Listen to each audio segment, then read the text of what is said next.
جس نے صرف اپنی رائے پر بھروسہ کیا وہ ہلاک ہو گیا، اور جس نے لوگوں سے مشورہ لیا وہ ان کی عقلوں میں شریک ہو گیا۔ بہترین تعاون مشاورت اور بدترین استطاعت خود سری ہے۔ جسے اپنی ہی رائے پسند ہو وہ دشمنوں کے ہاتھوں مغلوب ہو جاتا ہے۔ جس نے صرف اپنی ہی رائے پر اکتفا کیا اس نے اپنے آپ کو مرز خطر میں ڈال دیا۔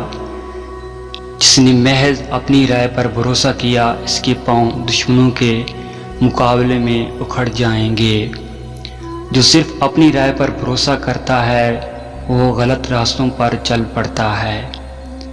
عاقل پر لازم ہے کہ ہمیشہ مشورہ لیتا رہے تاکہ محض اپنی بات پر اڑے رہنے کی عادت سے باز رہے۔